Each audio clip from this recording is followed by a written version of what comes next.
राधे कृष्ण दोस्तों। गीता का हर अध्याय हमें कुछ ना कुछ सिखाता है। असल में ये हमारे मन भूमि को जीवन की रणभूमि के साथ जोड़ने का काम करता है। यहाँ अर्जुन के माध्यम से हर इंसान की दुविधा और मन की स्थिति को दिखाया गया है कि जीवन संघर्ष में जब उसका सामना किसी चुनौती से होता है तो उसका मन कैसे सवालों से घिर जाता है और वो अलग अलग बहाने बनाकर उससे भागने की कोशिश करता है। आज हम श्लोक 2 से शुरुआत करेंगे। पहला चैप्टर। अर्जुन ने कहा, हे कृष्ण, यहाँ तो सभी मेरे अपने हैं, कैसे बहाऊं मैं इनका रक्त? नहीं माधव, ये मुझसे नहीं होगा। अपनों को देखकर मेरा मन कमज़ोर पड़ रहा है, मुंह सूखा जा रहा है और शरीर काँप रहा है। मेरा गांडीव धनुष मेरे हाथ से छूट रहा है। शायद मैं अब खड़ा होने में भी सक्षम नहीं हूँ। मैं खुद को भूलता जा रहा हूँ। मेरा मन भ्रमित हो रहा है। अर्जुन को शारीरिक पीड़ा इसीलिए महसूस हो रही थी क्योंकि युद्ध करना उनके विचारधारा के खिलाफ था। अपनों के मोह के कारण उनके मन पर भ्रम का पर्दा पड़ गया था और मन कमज़ोर होने लगा था। उन्हें इतने गहरे दुख का अनुभव हुआ कि उनके आंसू छलक पड़े। अच्छे और बुरे विचारों की जंग में जिन लोगों के मन में अच्छे विचार ज़्यादा बसते हैं, उन लोगों को दौलत, सत्ता, सिंहासन का मोह नहीं होता। इन चीज़ों के बजाय वो हर इंसान के जीवन को कीमती समझते हैं।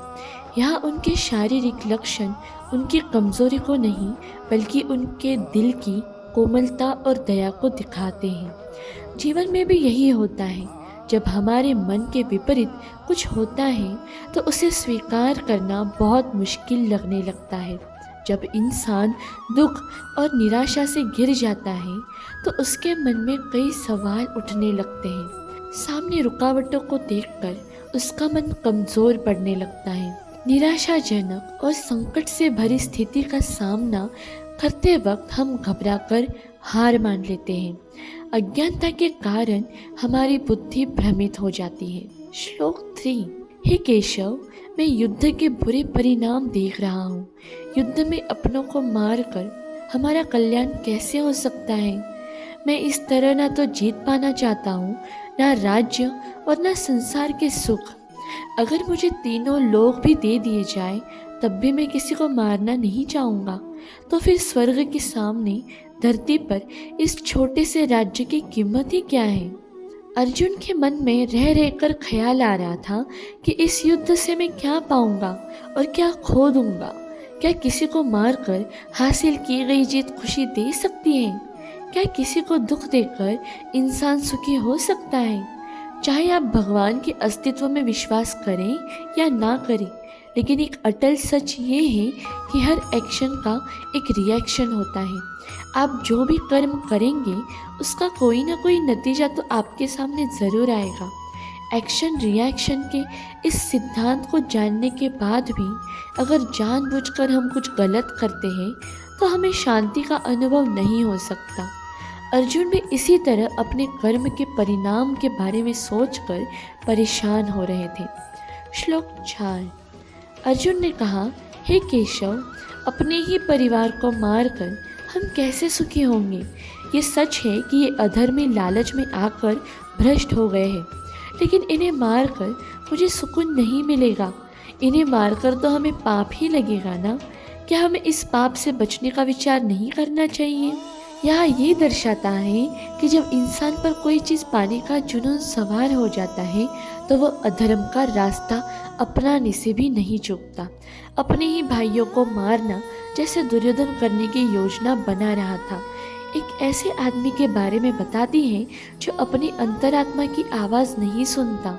अर्जुन ने धर्म और नीति का साथ कभी नहीं छोड़ा, लेकिन दुर्योधन जैसे लोग अपने स्वार्थ के लिए अपनी नीति को बदलने में ज़रा भी नहीं झिझकते।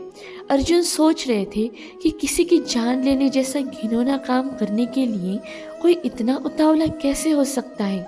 ये तो महापाप है।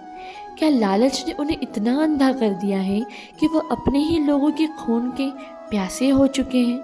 अर्जुन के मन में विचार आ रहा था कि राज्य पाने के लिए कौरवों को मारने से ज़्यादा उचित है कि धर्म का रास्ता अपनाकर उन्हें माफ़ कर दिया जाए। इस श्लोक में बताया गया है कि इंसान की इच्छाओं का कोई अंत नहीं है और अक्सर वो अपनी इच्छा पूरी करने के लिए गलत रास्तों को अपना लेता है, जैसे दुर्योधन ने किया था। इसलिए हमें अपनी इच्छाओं और भावनाओं को काबू में रखने की ज़रूरत है, नहीं तो इसका भयानक परिणाम हो सकता है। इस शरीर को सुख देने के लिए किसी के साथ बुरा करना ठीक नहीं है। श्लोक 5। हे माधव, कुल के नाश से धर्म नष्ट होगा, जिससे पाप बढ़ेगा और आने वाली पीढ़ी भी बर्बाद हो जाएगी। जिसका धर्म नष्ट हो जाता है वो पाप का भागीदार बनता है। हम लोग बुद्धिमान होकर भी लोभ और सुख के लिए अपनों को मारने पर आतुर है। इससे बेहतर तो ये होगा कि मैं अपने हथियार डाल दूं और धृतराष्ट्र के पुत्र मुझे मार दें। वो मौत भी मेरे लिए ज़्यादा कल्याणकारी और सुखदायी होगी। अर्जुन यहाँ कहना चाहते हैं कि जब घर के बड़े बुजुर्ग गुजर जाते हैं तो घर की नींव हिल जाती है और परिवार बिखरने लगता है। तब उस कुल का नाश होता है जिसका बुरा परिणाम आने वाली पीढ़ी तक भुगतना पड़ता है। कुल का विनाश होने पर पुराने धर्म का नाश हो जाता है, जिस वजह से पूरे परिवार में अधर्म और पाप फैल जाता है। थोड़े से भूमि के टुकड़े के लिए वो इतना सब कुछ दांव पर नहीं लगाना चाहते थे। इस विनाश को रोकने के लिए वो मरने तक को तैयार थे, लेकिन युद्ध का मैदान सजा हुआ था और वो जानते थे कि अंत में उन्हें लड़ना ही होगा। इस दुख से बेचैन होकर अर्जुन ने अपना धनुष त्याग दिया और जाकर रथ में बैठ गए। अर्जुन बुद्धिमान थे, लेकिन वो ये भूल गए कि जब पुराने धर्म का गलत इस्तेमाल किया जाने लगे तब उसका नाश करना ज़रूरी हो जाता है। उसके नाश के बाद ही नए निर्माण की नींव रखी जा सकती है। बदलाव ही प्रकृति का नियम है, इसीलिए हमें बदलाव से घबराना नहीं चाहिए। यह इंसान के मन की स्थिति को दिखाया गया है कि जब वो चुनौतियों को सामने खड़ा देखता है तो घबरा जाता है और बेतुके तर्क देकर हार मानकर भाग जाना चाहता है, और कुछ नहीं तो वो तमाम बेबुनियाद दलीलें देने लगता है कि आखिर क्यों पीछे हट जाना बिल्कुल सही फैसला है।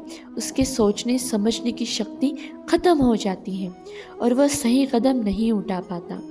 ऐसे में ज़रूरी है अपने बेचैन मन को शांत करना, अपना मनोबल बढ़ाना और अपने कर्म से भागने की बजाय उसका डटकर सामना करना। जब हमारा सामना किसी चुनौती से होता है तो हमारे मन में कई सवाल उठते हैं। ये सवाल चिंता और डर को जन्म देते हैं, जो हमारे मन को कमज़ोर करने लगते हैं। इससे बचने का सिर्फ एक उपाय है और वो है नॉलेज और इन्फॉर्मेशन हासिल करना। ज्ञान हमारे सवालों का जवाब देती है और जवाब मिलने के बाद ही मन शांत होता है, और एक शांत मन साफ तरीके से सोच सकता है और सही फैसला ले सकता है। जीवन का युद्ध तभी जीता जा सकता है जब हमारे अंदर ज्ञान हो। उसके बाद कोई चुनौती कितनी भी बड़ी और मुश्किल क्यों ना हो, ज्ञान के द्वारा विचार साफ हो जाते हैं और हम जान जाते हैं कि क्या करना और कौन सा कदम उठाना है। गीता के पहले अध्याय का संदेश है, इस संसार में सभी दुख और तकलीफ़ों का मूल कारण है संघर्ष का सामना ना कर पाने की हमारी कमज़ोरी।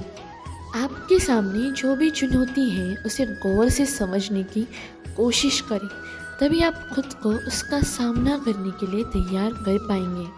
हमारे मन भूमि में पॉजिटिव और नेगेटिव विचारों के बीच लगातार एक संघर्ष चलता रहता है।